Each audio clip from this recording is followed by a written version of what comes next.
어머니 계세요? 예. 피고인은 현재 노모를 모시고 힘겹게 살고 있습니다. 피고인이 구속될 경우 홀로 남아 슬퍼할 노모를 생각하시오. 존경하는 재판장님, 주현정 피고인은 공소 사실을 인정하고 깊이 반성하고 있습니다. 피고인은 어머니 계세요? 아니요.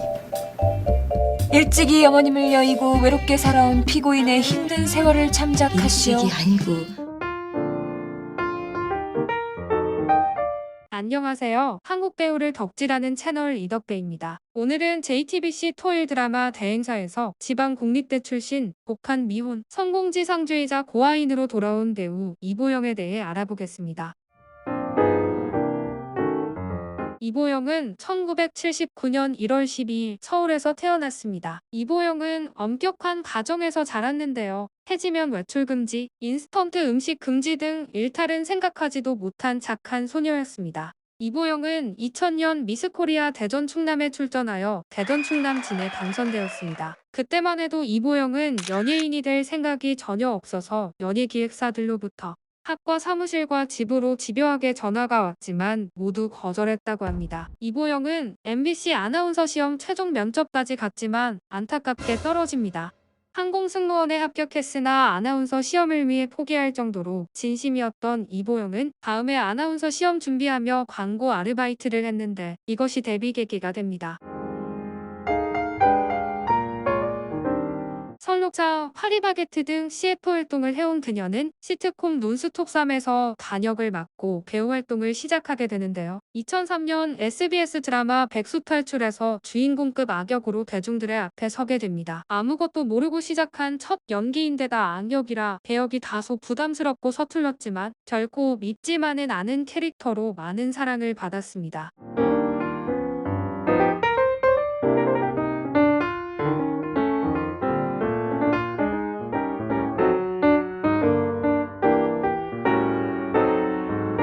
이보영은 데뷔 초 엄청난 다작 배우로 유명했는데 2005년에는 SBS 대하 드라마 서동요와 KBS 일일 드라마 어여쁜 당신 그리고 유하 감독의 영화 비열한 거리를 동시에 촬영하는 살인적인 강행군을 펼치기도 했습니다. 얼떨결에 시작한 연예계 활동이고 배우로서 직업의식이 채 생기기도 전에 데뷔와 동시에 드라마, CF, 영화로 줄줄이 스케줄을 소화해야 했다는 이보영은 그때는 내가 뭘 하고 있는지도 모르고 스케줄에 따라 끌려다녔다고 털어놨습니다. 내 추억 없이 일만 하고 살았어요. 스케줄이 빡빡하니 어느 현장에 가도 내 촬영분만 찍고 오는 시기였죠. 그러다 당시 소속사와 계약이 끝나고 1년 정도 작정하고 쉬었어요. 그 기간 동안 나 스스로가 주도적으로 일하고 싶고 변하고 싶다는 생각이 들었죠. 당시 이보영은 몸과 마음이 지칠 대로 지쳐 연예계 은퇴까지 심각하게 고려했습니다. 하지만 드라마 마지막 춤은 나와 함께 같이 출연하며 친분을 쌓았던 지금의 남편 지성이 이보영의 은퇴를 적극 만류했다고 합니다. 이보영은 영화 원스 어폰 어 타임을 찍으면서 현장의 재미, 배우라는 직업의 즐거움을 알게 됐고 공동체 작업에 적응도 하게 됐다고 합니다. 배우로서 책임감과 욕심도 생겼고요.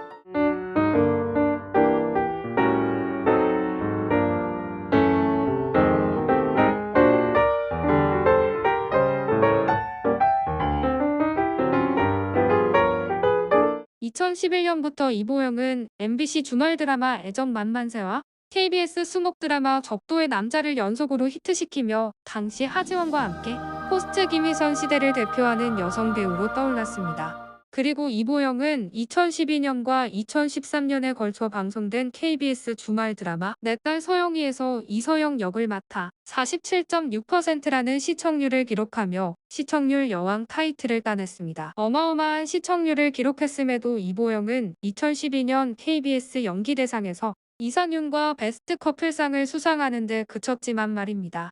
하지만 이보영은 SBS 너의 목소리가 들려에 출연하면서 기세를 이어갔습니다. 매사에 의혹이 없는 국선 전담 변호사 장혜성을 연기한 이보영은 이종석, 윤상현, 이다희, 정웅인과 뛰어난 연기 호흡을 과시하며 25%가 넘는 시청률을 견인했습니다.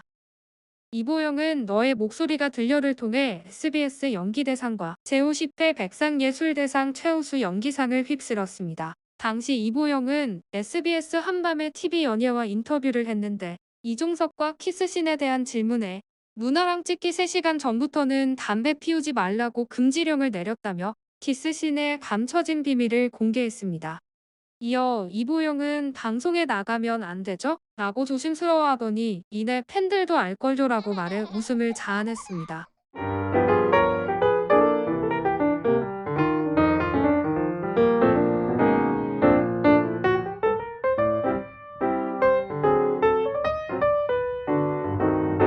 이보영은 2014년 신의 선물에 출연 결정을 하면서 머리를 쓰는 추리물일 거라고 기대하고 선택했는데 이렇게 몸으로 부딪혀서 싸울 줄은, 정말 심한 고생을 하게 되는 줄은 몰랐다고 털어놨던 적이 있습니다.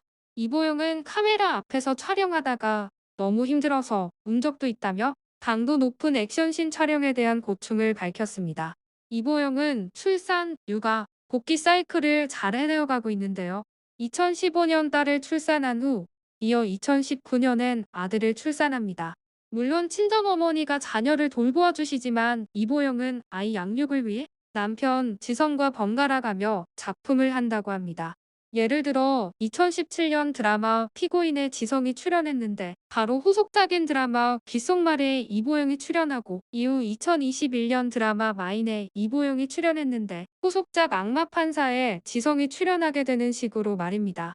2021년 TVN 토일 드라마 마인은 성소수자인 정서연과 계모인 서희수가 스스로를 옭아매는 편견을 깨고 가장 소중한 것을 지키기 위해 거침없이 앞으로 나아가는 과정을 그렸습니다.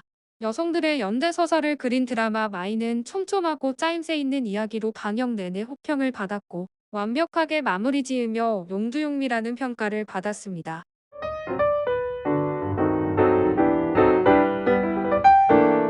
이보영은 대학 시절 MBC TV 사랑의 스튜디오에 나가고 싶은 마음에 직접 방송국을 찾아가 출연을 성사시켰을 정도로 적극적인 성격의 소유자라고 합니다.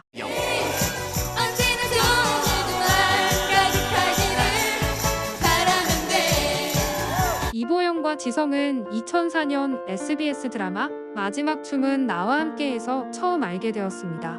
이후 지성은 입대했는데 지성이 종종 휴가 나오면 만나자고 전화를 했다고 합니다. 2007년 지성의 전역 후 급속도로 관계가 발전하여 연인 사이가 되었습니다. 이 둘의 연애는 2008년 2월 파파라치 사진으로 세상에 알려졌는데요. 이보영은 공개 연애 이후 일이 끊겨 수입이 10분의 1로 줄었던 적도 있습니다. 이후 작품을 끝낼 때마다 언제 결혼하느냐는 궁금증이 쏟아졌었고, 이보영은 드라마 너의 목소리가 들려 종영 후 9월에 서울 워커힐 호텔에서 결혼했습니다.